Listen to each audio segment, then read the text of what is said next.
Now, that's the Minister of Mineral Resources and Energy. Here's what he says. They are all in charge, by the way, to an extent, of giving us electricity in the country. The Electricity Minister, Dr. Kgosientsho Ramokgopa, told the same gathering that Africa is capable of producing more energy than it requires in the next 30 years. For more on this conversation, joined by Clyde Mallinson. Good to have you, Clyde, and thank you very much for coming on. It depends on which minister that you are listening to get a sense of where exactly we are going. One minister says we've got enough. In fact, we've got 3,000 that's sitting idling. We don't need to be producing more, but rather be looking at our transmission issues.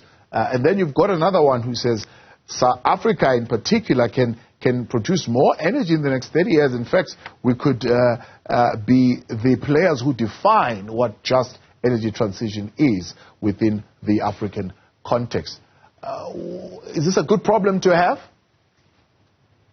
Yeah, evening. I think the only commonality in those two clips is that they were addressing the same conference. That's about the only commonality I can find. I'm very surprised to hear that we have idling, I assume, spare coal capacity, and that our grid transmission isn't able to take it, because as we all know, we're using considerably less electricity at the moment than we do, for example, in the peaks in winter. Yeah. And yet in winter, if we had enough generation, and on occasions we have had enough, there's never been mention of a transmission bottleneck, as it were. The transmission bottleneck pertains to being able to connect more renewable energy in those areas where it's most prolific, where you've got the highest output of wind and solar.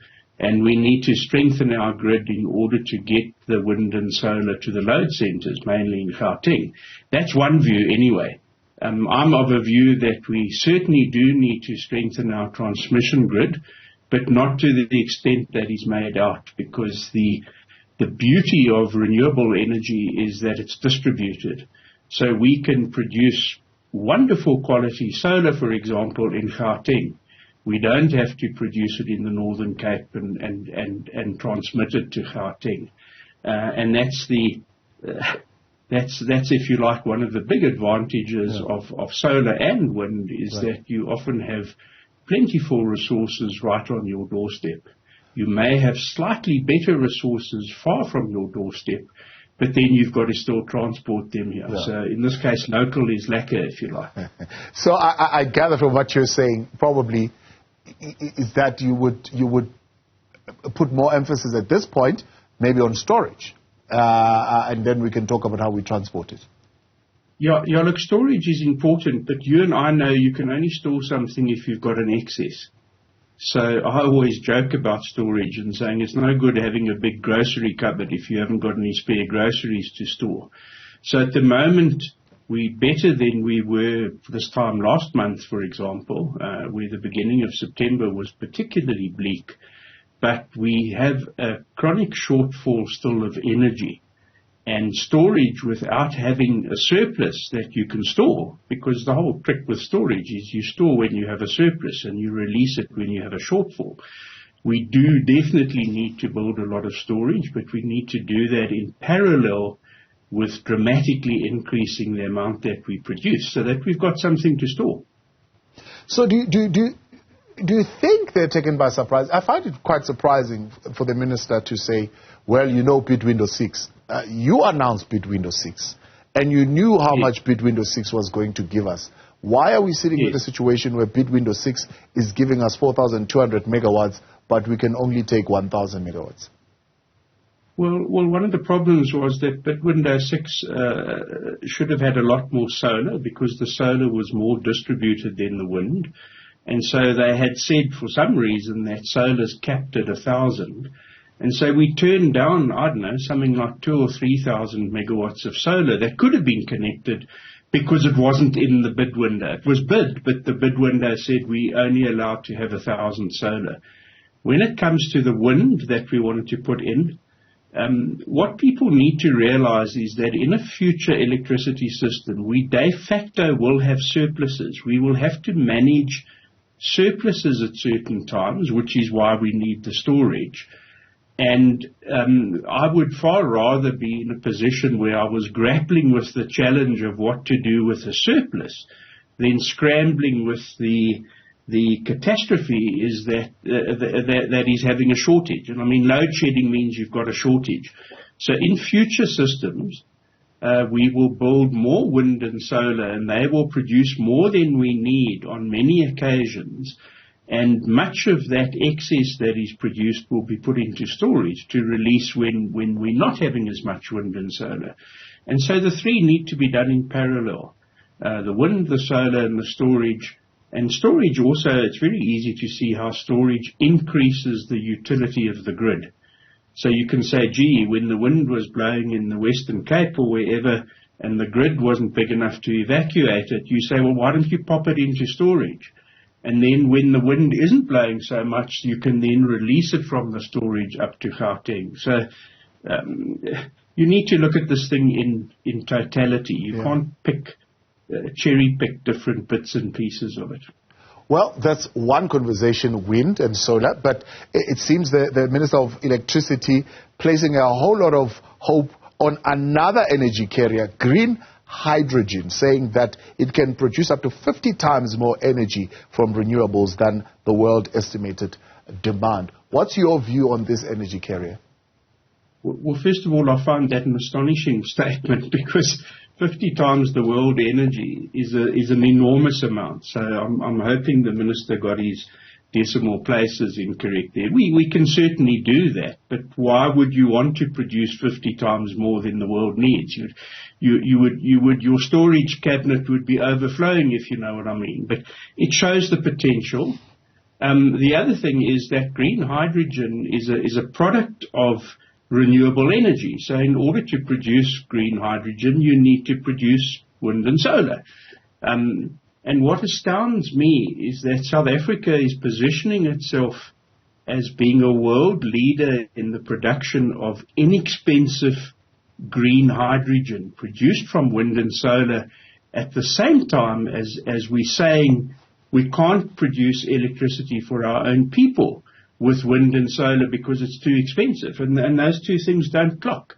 On the one hand, we're saying we've got some of the best renewable energy resources that will allow us to produce green hydrogen to ship to Europe or wherever else, but we're not able to produce inexpensive green electricity for our own citizens. And I find that a massive disconnect. And I'm astonished that no one really picks up on it. Yeah. How can you be touting it as a marvelous opportunity for the country without in the same breath saying, and while we're doing that, we can ensure energy security to our citizens, as well as reducing the cost. Because it's one thing to have people connected to the grid. We have 14 million homes connected. But of those 14 million homes, 10 million live in energy poverty. And it's not because they aren't connected, it's because they can't afford the electricity. And yet here we are saying we're going to produce the cheapest electricity in the world, which will lead to some of the cheapest green hydrogen in the world. And yet we've got 10 million households living in energy poverty.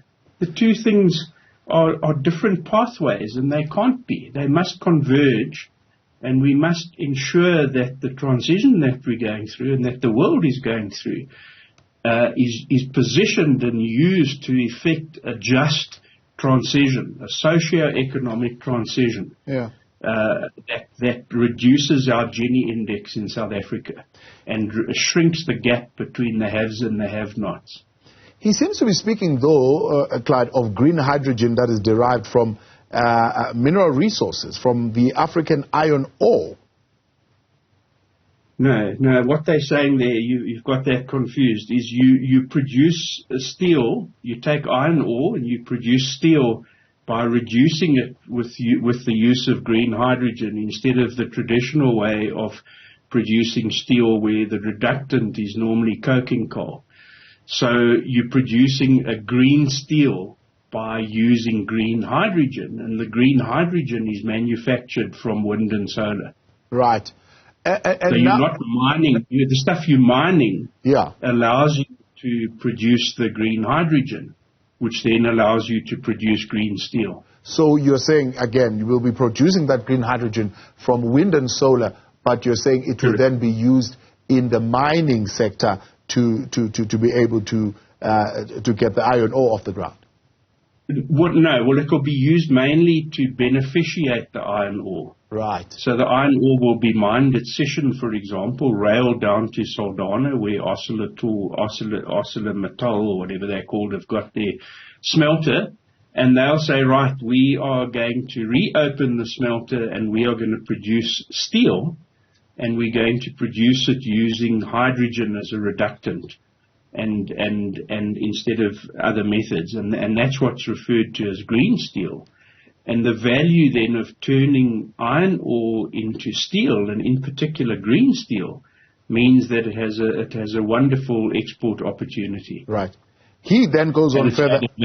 He goes on further to say that there's an important conversation we need to be having also around green hydrogen. He says there's a rich body of literature that suggests that coastal countries can use seawater to produce green hydrogen.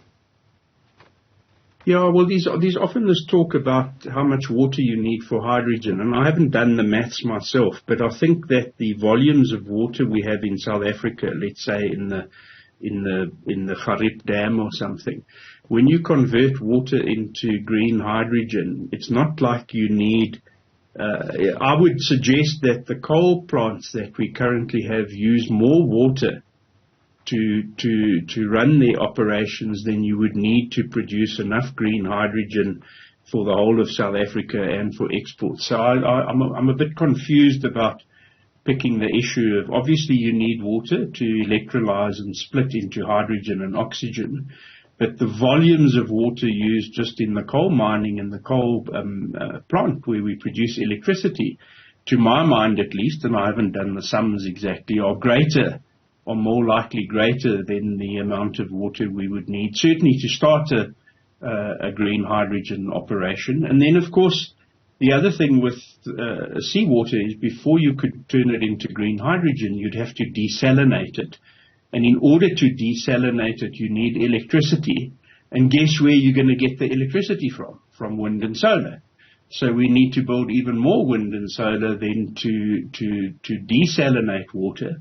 And then, of course, there's also a very healthy byproduct. If you did desalinating seawater along some of our coastal areas, you can think about it. Metros like Buffalo City, Quebec, Cape Town in the past are short of water. So the benefit of desalination, not all of that desalinated water need necessarily go towards making green hydrogen. Some of it can go towards making drinking water. Yeah.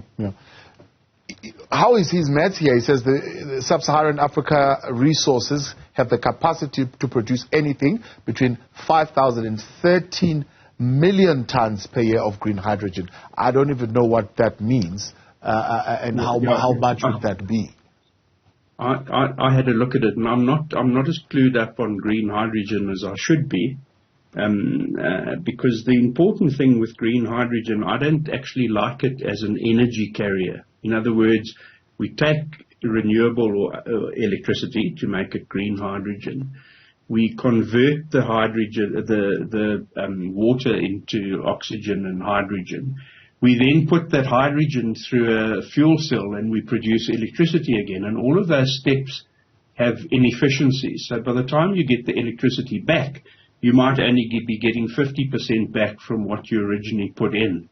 And so green hydrogen, to my mind, is far more important to offset things that we can't reduce the carbon emissions in, like normal steel production produces a lot of CO2, whereas green steel production produces a lot less. Likewise, green fertilizers can be made with green hydrogen rather than with other forms of hydrogen or with nitrates. So turning electricity into hydrogen and then turning it back into electricity is not really the main use of green hydrogen. The main uses are substitution for green fertilizers and for a whole series of processes that can produce things like steel, in a low carbon fashion. And also then you can synthesize synthetic green fuels from green hydrogen, and those green fuels can be used for difficult to abate sectors like air transport and so on. You can turn green hydrogen combined with other things can be turned into fuels to power aircraft and ships and things. Yeah.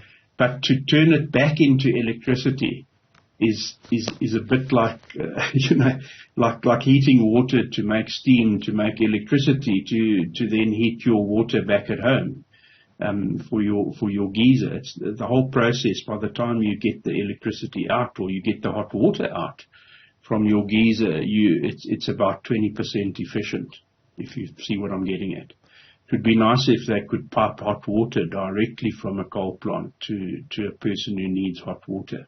Every time you go through a transformation of the energy type from heat to electricity back to heat, etc., you lose some value. You lose a big chunk due to thermodynamic inefficiencies. Yeah. All right, Clyde, appreciate your time. Thank you very much for your intervention tonight. Right. That's energy analyst there, Clyde Mallinson.